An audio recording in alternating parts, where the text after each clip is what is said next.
Hari ini kita akan melihat firman Tuhan yang berbicara mengenai anakazo vision atau penglihatan kuasa anakazo. Kejadian 15 ayat 1 sampai 6. Kemudian datanglah firman Tuhan kepada Abram dalam satu penglihatan.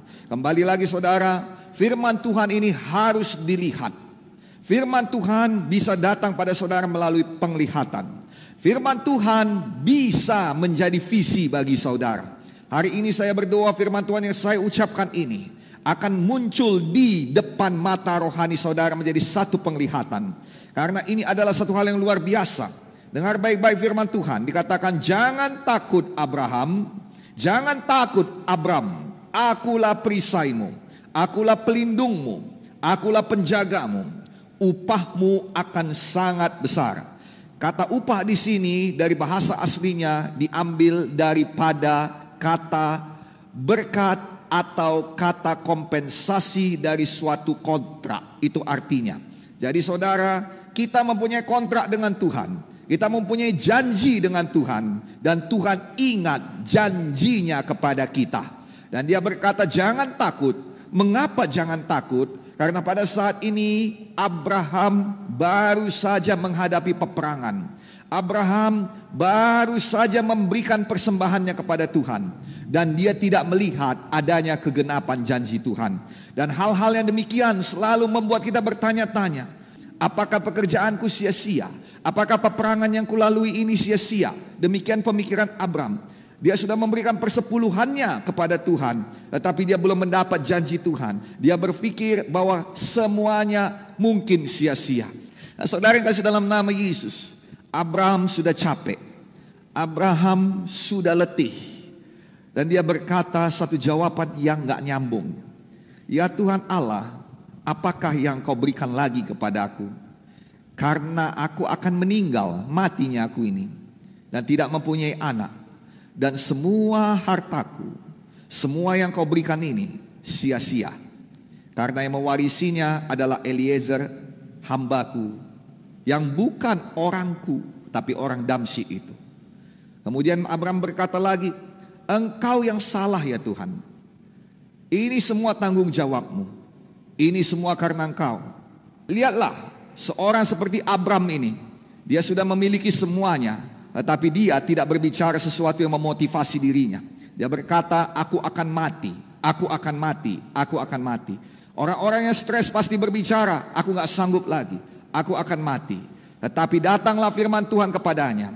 Datanglah firman Tuhan kepadamu. Dikatakan, orang itu tidak akan menjadi ahli warismu, melainkan janjiku, yaitu anak kandungmu sendiri, dialah yang akan menjadi ahli warismu.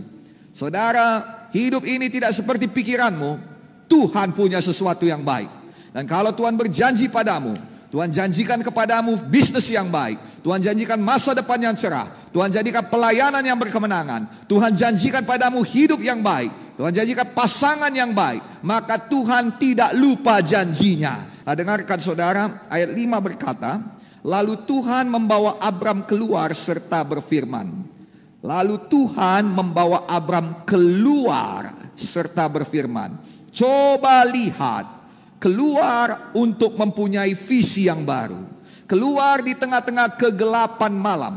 Coba lihat ke langit dan hitunglah bintang-bintang jika engkau dapat menghitungnya. Maka firman-Nya kepadanya, demikianlah nanti banyaknya keturunanmu. Lalu percayalah Abram kepada Tuhan, maka Tuhan memperhitungkan hal itu sebagai kebenaran. Tuhan sudah perhitungkan itu sebagai kebenaran. Tuhan sudah perhitungkan apa yang kau lihat sebagai kebenaran. Artinya bahwa Alkitab berkata kebenaranmu akan datang terbit sebagai fajar. Mungkin ini masih malam, karena visi itu datang pada waktu malam. Tuhan berkata keluarlah, keluarlah untuk mendapatkan visi. Dan Abram keluar bukan pada waktu siang, Abram keluar pada waktu malam. Untuk apa dia keluar? Untuk melihat bintang-bintang. Kejadian 1 berkata bahwa bintang-bintang adalah pekerjaan Tuhan. Untuk apa kita keluar? Untuk melihat kegelapan malam, untuk melihat COVID yang belum selesai, untuk melihat PPKM ini belum juga ada ujungnya, untuk melihat bahwa ada pembatasan di mana-mana, untuk melihat bahwa kehidupan kita susah, bisnis susah, untuk melihat pekerjaan susah. Bukan di dalam nama Yesus. Memang masih gelap, memang situasi itu ada, memang betul, tetapi Tuhan mengajak Abram untuk melihat bintang-bintang. Bintang-bintang adalah pekerjaan Tuhan. Di tengah kegelapan malam ada bintang-bintang. Di tengah kesusahan ada pekerjaan Tuhan. Di tengah tekanan ada pekerjaan Tuhan. Di tengah hal yang buruk ada kebaikan Tuhan.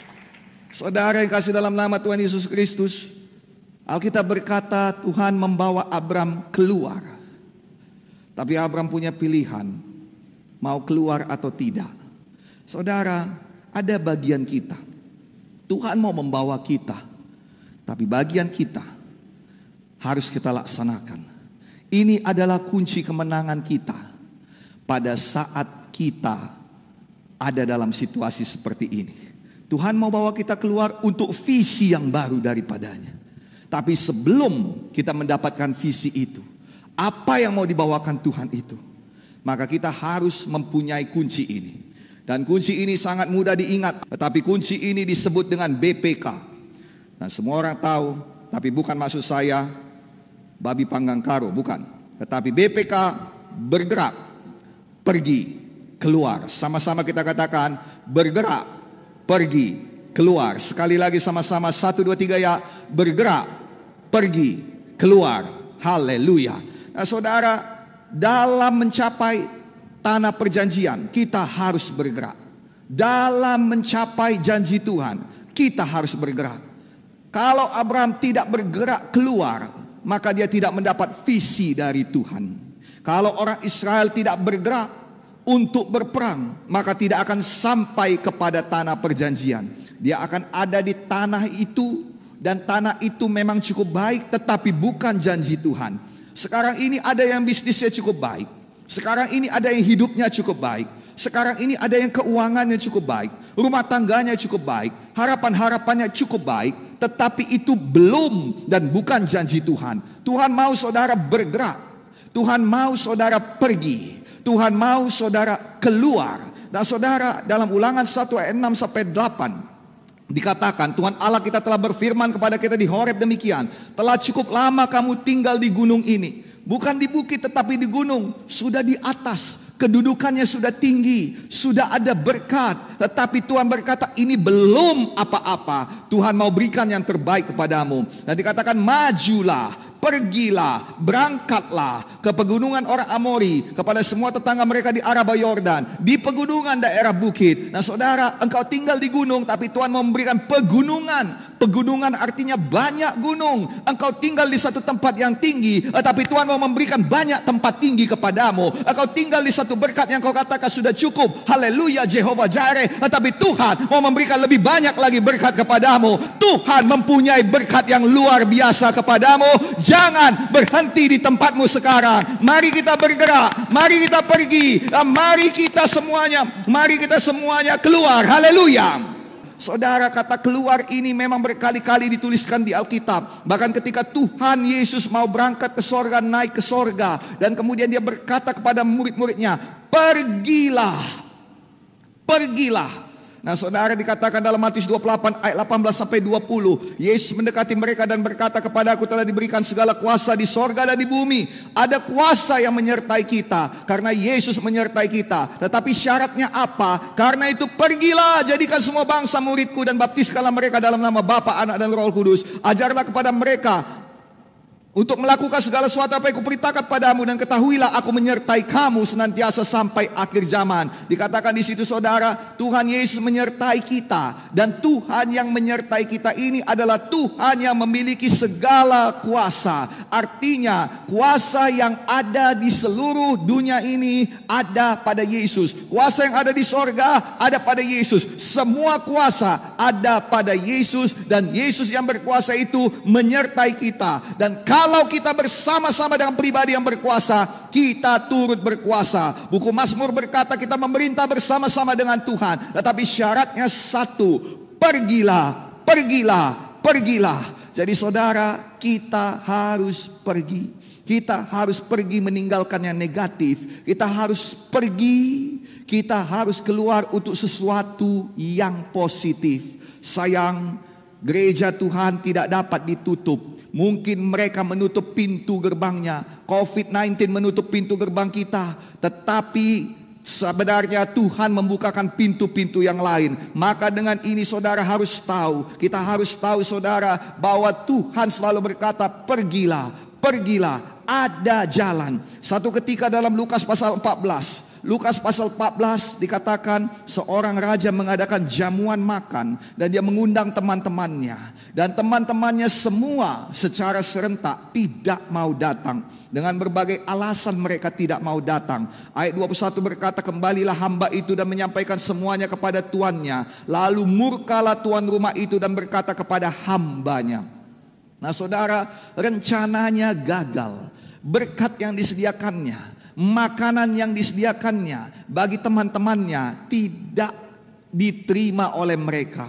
Tahukah ini sebenarnya Tuhan bercerita mengenai berkat yang besar yang telah disediakannya bagi umat Israel. Tetapi mereka tidak mau datang. Dan sekarang ini diserahkan kepada kita. Tetapi dikatakan begini, pergilah dengan segera ke segala jalan dan lorong kota. Bawalah kemari orang-orang yang miskin, orang-orang yang cacat, orang-orang buta dan orang-orang yang lumpuh. Jadi saudara, di hadapan Tuhan sebenarnya kita ini bukan bangsa pilihan Tuhan, tetapi kemurahan Tuhan, darah Yesus menjadikan kita orang pilihan Tuhan. Tadinya kita adalah orang-orang yang miskin, orang-orang yang cacat, orang-orang buta, orang-orang lumpuh. Itu sebabnya kita tidak bisa membanggakan diri kita. Semua kita adalah orang-orang yang jahat di mata Tuhan. Tetapi Tuhan telah memilih agar kita boleh masuk ke perjamuannya. Masuk ke dalam perjamuan Tuhan ini sangat penting. Karena kalau kita melihat perumpamaan 5 gadis bodoh dan 5 gadis yang pintar. Dikatakan 5 gadis yang pintar, mereka mempunyai minyak. Sehingga ketika pengantin itu datang, mereka menyala-nyala. Saya berdoa saudara menjadi gadis yang pintar, saudara menjadi pengantin yang pintar, karena saudara punya minyak Roh Kudus. Sehingga pada masa sukar, pada saat kegelapan, tengah malam sekalipun, walaupun kau lelah, walaupun tubuhmu memaksa engkau tertidur, pikiran ini capek, tetapi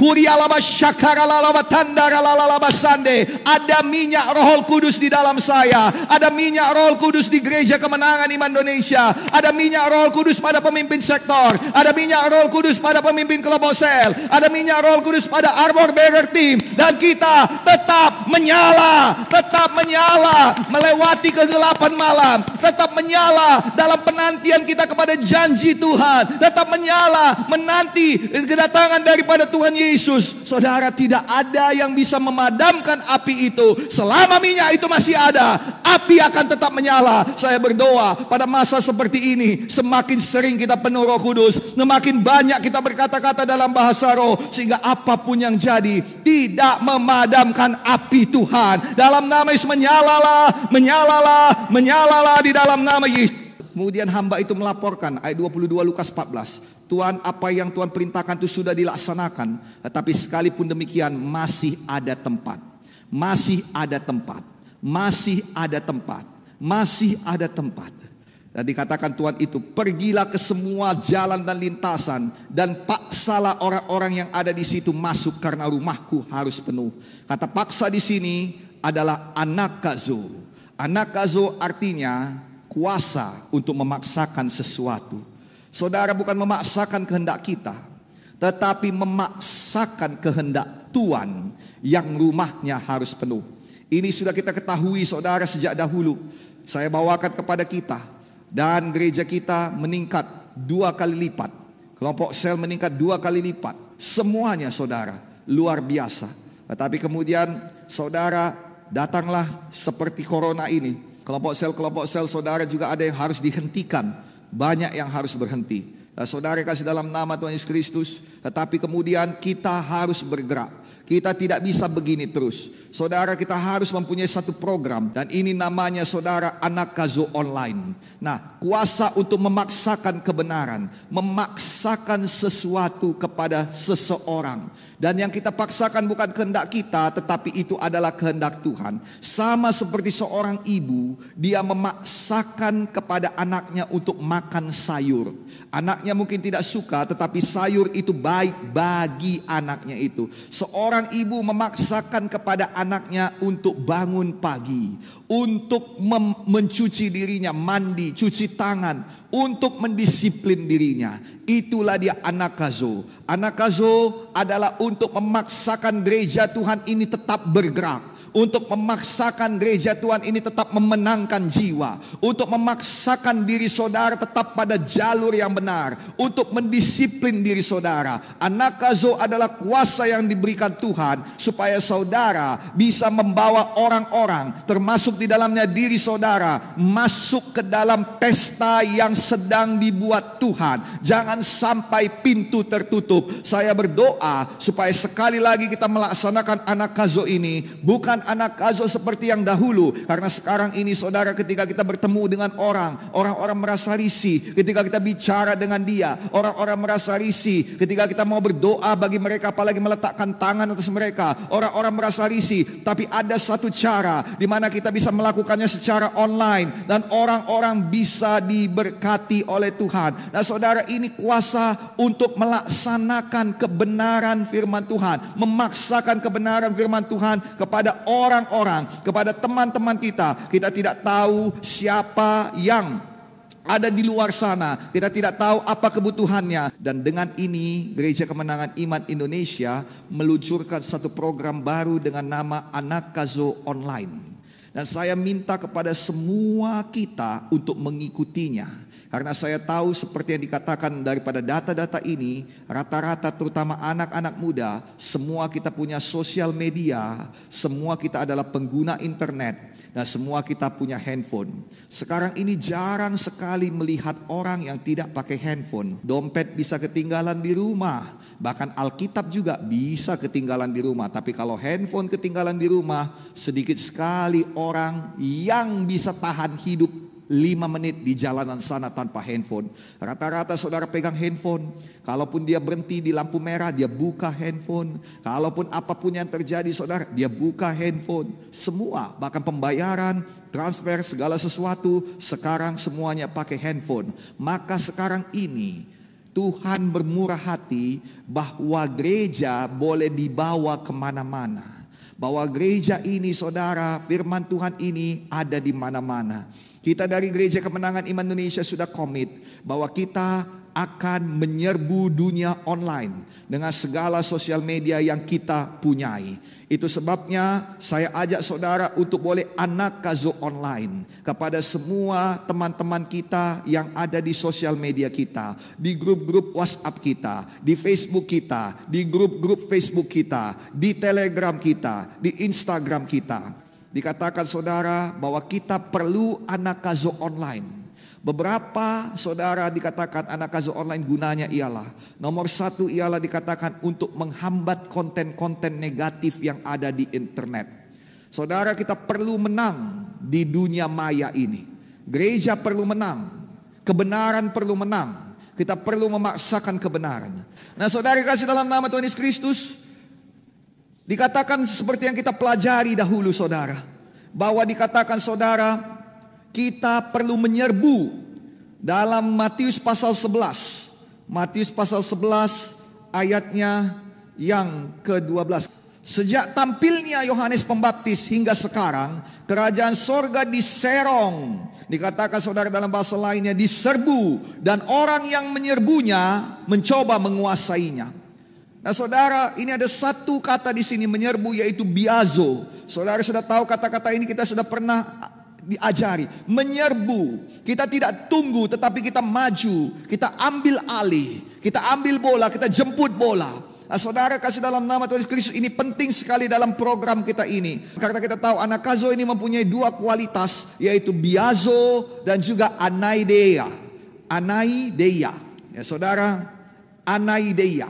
Nah, anaideia ini ceritanya saudara ialah mengenai seorang yang kedatangan tamu. Dikatakan dalam Lukas pasal 11 ayat 8 dikatakan saudara bahwa dia kedatangan tamu dan dia tidak mempunyai apa-apa di rumahnya, maka dia mengetuk tetangganya di tengah malam dan berkata, pinjamilah kepada aku beberapa bahan-bahan karena ada tamuku dan aku harus menjamu dia. Tetapi tetangganya merasa terganggu dan dia berkata, sudahlah, aku sudah tidur, jangan ganggu aku sudah istirahat, jangan ganggu, udah enak aku, udah enak posisiku, udah enak aku, jangan kau ganggu aku. Tapi tolonglah, aku harus memberkati orang lain, tolonglah, aku harus memberkati orang lain. lain. Ini ada orang datang, dia butuh aku. Aku tidak punya, tapi kau punya. Aku tahu kau bisa, tolonglah sedikit saja. Lalu kemudian dia berkata, apa-apanya kau? Kau ganggu aku aja. Aku gak suka kau digitui. Aku sudah tidur, anak-anakku sudah tidur, istriku sudah tidur. Lalu kemudian saudara, dia tetap desak, dia tetap desak, dia tetap desak. Dan dikatakan karena dia anaideia, tidak tahu malu, sudah dihina, sudah diejek, sudah ditolak. Tetapi dia anaideia, bukan untuk dia, tetapi untuk orang lain yang datang ke rumahnya. Bukan untuk kepentingannya, tetapi untuk orang lain, agar orang itu bisa mengenal Kristus. Bukan untuk dia, tetapi untuk gereja, agar Injil Tuhan bisa diberitakan, agar pelayanan tetap jalan, agar saudara segala sesuatu yang direncanakan Tuhan bisa dijadikan pada gereja Tuhan. Bukan untuk pribadi, dia tidak tahu malu. Anaideia dikatakan, maka orang itu pun memberikan kepada dia apa yang dia butuhkan. Sayang, dengarkan baik-baik, ini bisa kejadian. Dahulu saya pernah mendengar satu kesaksian di mana seorang anak Tuhan naik becak, dan pada waktu dia mau pergi ke gereja, dan kemudian saudara, pada waktu itu Tuhan berkata, katakan padanya, Yesus mengasihimu. Tetapi kemudian ini anak Tuhan, dia berkata, janganlah Tuhan, mana muka abang becak ini pun ngeri banget, mana muka abang becak ini kejam banget, aku gak mau ada persoalan. Tetapi Tuhan terus berkata, pada saat sampai di gereja, membayar uang ongkos perjalanan, dia berkata sambil lalu kepada si abang becak, terima kasih bang, Tuhan Yesus mengasihimu.